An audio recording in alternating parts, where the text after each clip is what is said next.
Alright, welcome back to some more Magic Online Commander replays. I'm playing something a bit different this time. I got a little bit tired of the Grixis Control deck. One too many people complaining about how it was only counters and was so boring.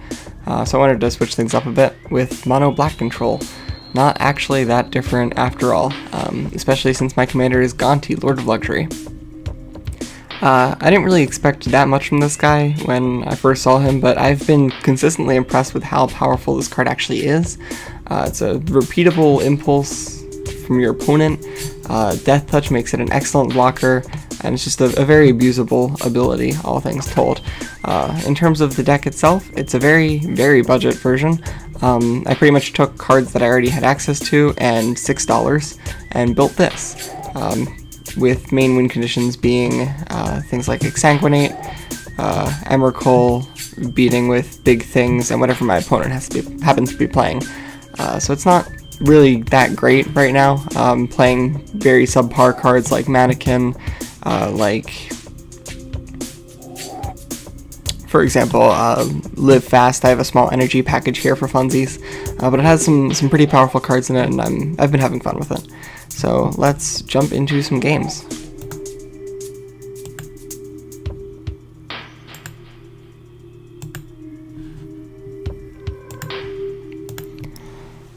Alright, so this first replay happens to be Game 2 of a match against Drana, Liberator of Malakir. Unfortunately, Game 1 aired out on the replay. I did win it with just massive amounts of card advantage, and this is Game 2.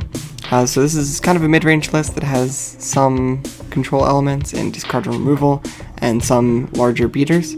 I have a decent hand here with, looks like turn 3 Cabal Ritual into Thran Dynamo or Shalom Simulacrum, or even Lethal Vapors if my opponent doesn't throw down Drana immediately. So I'm going to keep this and see what happens. My opponent keeps on 6 and plays Myriad Landscape, which is a card I should probably consider for this deck. It's pretty good.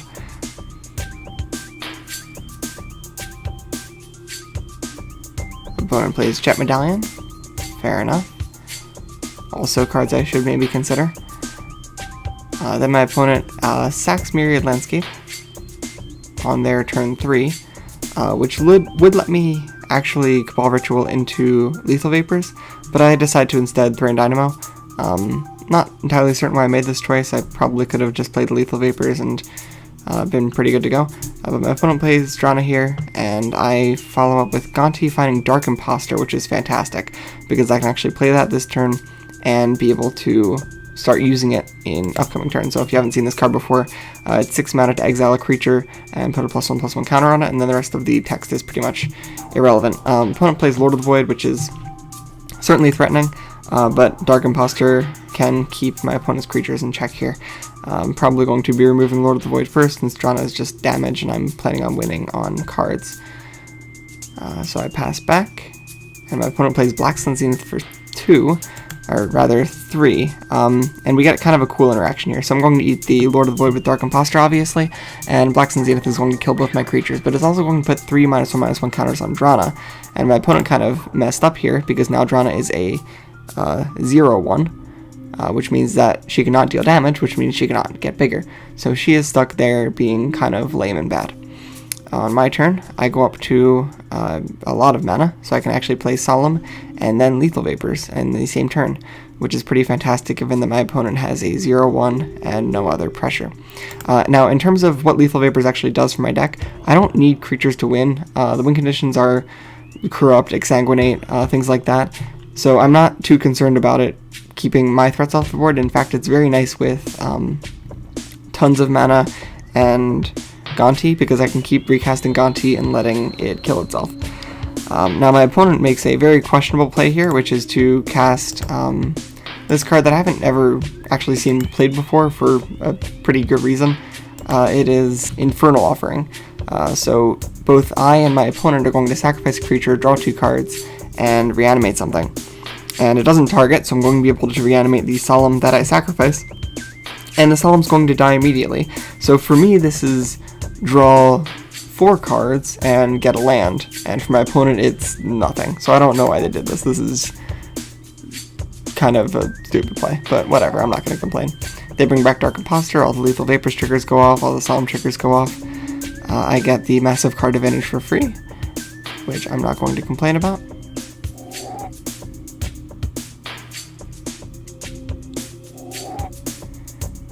Now at this point I do have to say that there isn't much I have going on for me. I put Gonti in the graveyard for because I have Murderous Cut and I'm planning on delving it away. So I can read the bones, find 2 lands, scry them to the bottom, find 2 more lands, plunge into darkness for 6 just to try to find something, and find basically nothing. I find Shieldred in case my opponent eventually decides to kill Lethal Vapors. My opponent plays Sepulchral Primordial, hoping to grab the Solemn for a card draw and a free land. What I'm going to do is I'm actually going to Murderous Cut, removing Solemn and Gonti, putting Gonti back in the command zone, and removing my opponent's target for Sepulchral to kill it before Lethal Vapors can, which is pretty nice for me. It denies them a card and gives me back access to Gonti.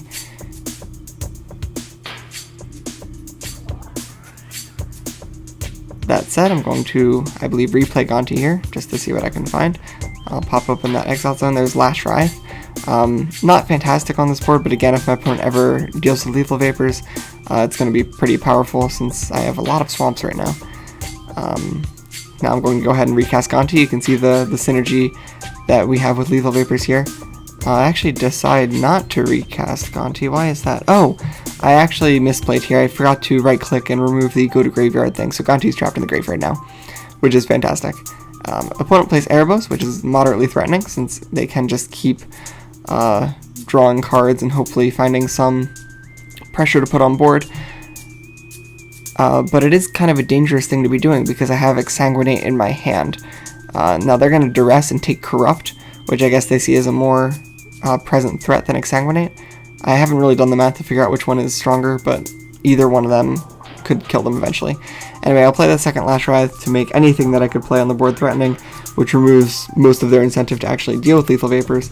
They cast Unstable Obelisk, which could deal with Lethal Vapors, but again, that makes any of my cards able to essentially kill them. And now they're just going to draw a bunch of cards with Erebos for seemingly no reason. Based on what they said in chat, I think they just didn't want to play against Lethal Vapors anymore. I see this as kind of a tilt play, since they knew I had the Exsanguinate and that it would eventually kill them. So I just fire off the massive Exsanguinate for like a whole bunch, and that is the game.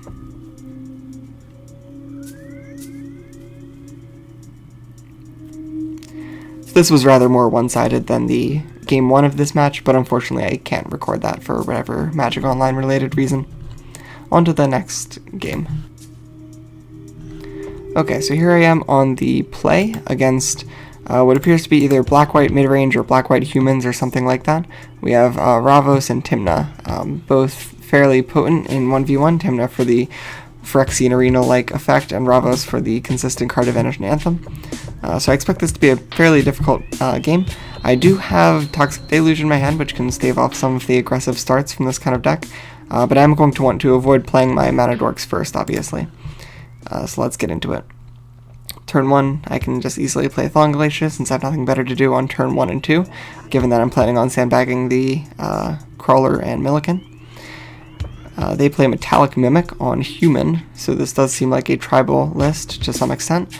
I'll go ahead and activate Thawing Glaciers and bounce that. Of course, I'm not going to Deluge here, so I'll just replay the Thawing Glaciers. And now my opponent plays Grand Abolisher as a 3/3. And a Plane. So rather than playing Tymna and getting the draw, they chose to play Grand Abolisher. I'm not sure about that decision, but I will Toxic Deluge here to avoid taking too much damage too fast. They play Weathered Wayfarer, since they do seem to be behind on lands, and I'm going to play Bottled Cloister to start getting some card advantage going, with enough mana left over to Thawing Glaciers. So now I have consistent means of getting lands every turn, as well as that double card draw, and it also protects my hand from Thoughtseize effects and similar. Opponent plays Tymna and equips Lightning Greaves, attacking for 2 and drawing a card.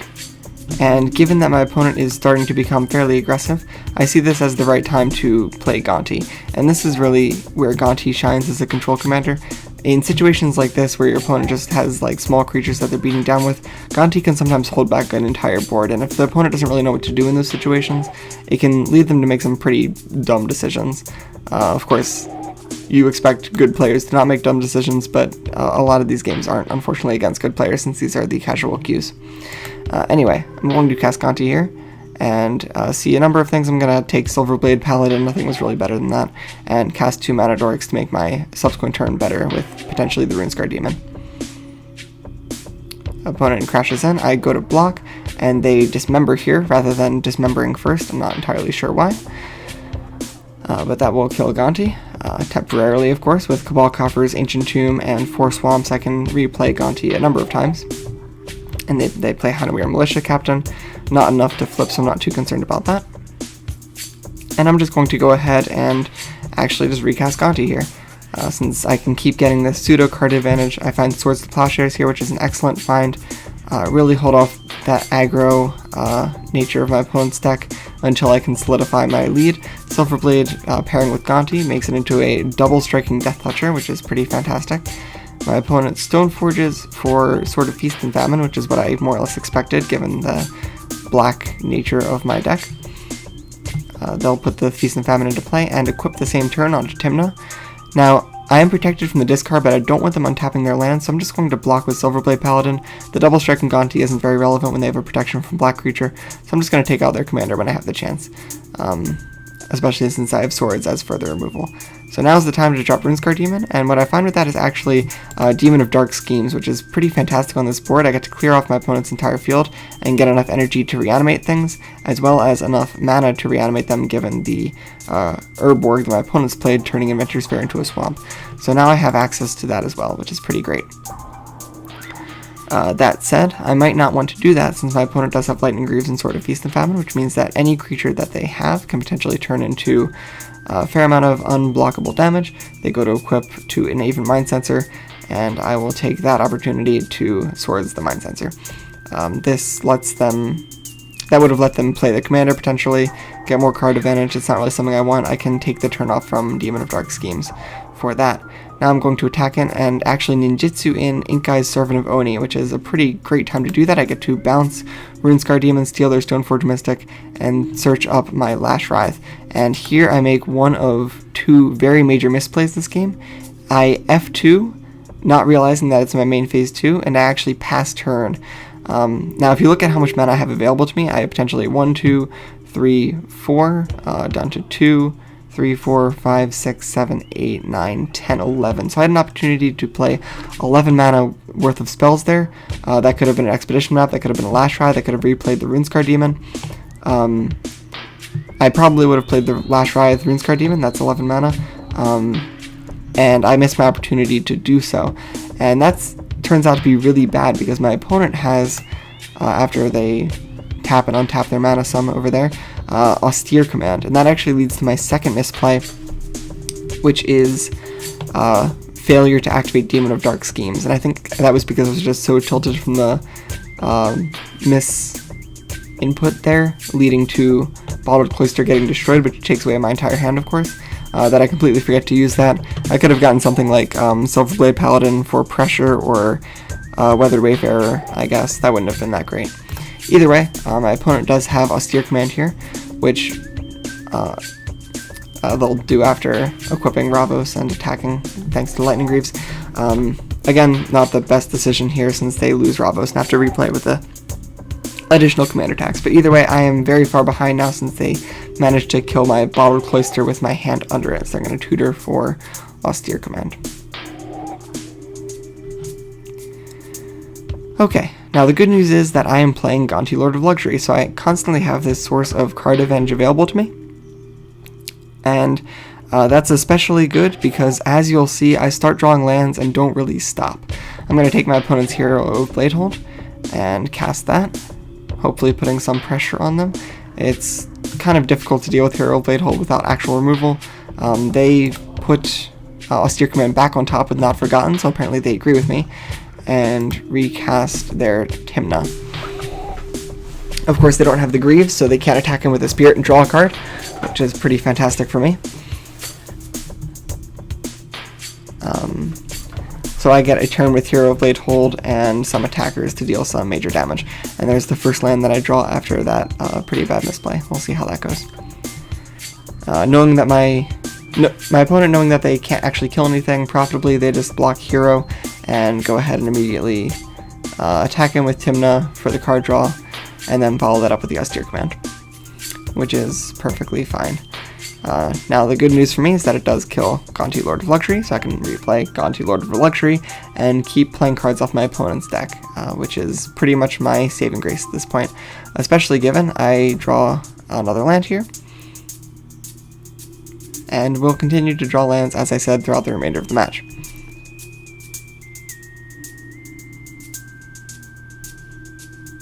So Gonti comes down, in this case finding Never to Return. I got Toxic Deluge, I got Coat of Arms, none of those are great for me, but Never to Return can deal with Ravos, which is a major threat since it has flying and buffs things. And I'm also keeping an eye on my opponent's time here. They're at 4 minutes on the clock to my 14, so if the game goes into time, I will win. I'm benefited by just sort of killing their threats rather than trying to advance my own board. I draw my third land, Never their Ravos, which of course gives them access to return, but I'm not too concerned about that, it's just a 2-2. Opponent goes ahead and I believe replays Tymna here, and then casts Thalia, Heretic Cathar. Again, not too big a problem for me necessarily. I draw my fourth land after losing to the first austere command and pass back. Now my opponent is on 2 minutes 30 seconds and they make what I consider to be a pretty big mistake here. They only attack with Thalia. They really need to be putting pressure on me and attack with everything. That's, I think, their only way they're going to win this game in time. I go ahead and block with Gonti, just to be able to recast Gonti since I'm drawing absolutely nothing. And that trend continues with Oracle's Vault. At least it's not a land, but it's very slow here. So what's more beneficial for me is the replay of Gonti, and let's see what happens here, because this is kind of my second major misplay after the first major misplay and second minor misplay. So I'm going to recast Gonti. Gonti comes in tapped, which is unfortunate since I can't really block everything. My opponent can just recast Ravos and swing in for lethal. What Gonti actually finds here is Enlightened Tutor, Phyrexian Arena, Relic Seeker, and Key to the City. And none of these look like immediate outs, but after a brief thought about my deck, it actually is an out for me. So what I can do is I can go 1 mana for Enlightened Tutor, 4 mana, 1, 2, 3, 4, for Oracle's Vault, 2 mana to activate Oracle's Vault, then I have 4 mana remaining, and I can play whatever I found with Enlightened Tutor off that. And what I can find is either Dance of the Dead or Animate Dead to find Demon of Dark Schemes, which will wipe out their entire board and leave me a lot of energy and reach left over, and I don't think they can recover from that in the 1 minute 40 seconds they have left. Unfortunately, I kind of forget how Leonin Arbiter works. I have to pay the 2 before I try to search for anything, not after, and I do have exactly enough mana to pay the tax on Leonin Arbiter, Enlightened Tutor, Oracle's Vault, activate Oracle's Vault, and cast Animate Dead, but I don't do that because I misunderstand how Leonin Arbiter works, which leads to this awkward situation here, where I cast Enlightened Tutor after the Oracle's Vault, and exactly nothing happens, which is fantastic. So I activate Oracle's Vault out of desperation, find Night's Whisper, cast that out of desperation, and find Bubbling Muck and Worn Power Stone, which is more mana. My opponent just has to swing in for game. I'm not going to wait to see if they somehow take more than 1 minute 30 to do that, and I just concede there. So that game was absolutely within my reach. I just sort of made a series of mistakes that led to my defeat there, but you can sort of see how these games are meant to play out. Gonti allows a lot of faster stabilizations than you might expect. Contrary to a card like Jaleva, it doesn't need to attack to gain card advantage, so it can sit there, it can block, it can you can cast the card off it immediately. So I'm really liking Gonti. I think that if Gonti were 3-color, I would absolutely play it over Jaleva in Grixis Control, but as is, I'm having a lot of fun with this deck, and I'm hoping to play a bit more of it in the future. So I hope you enjoyed, and have a good night.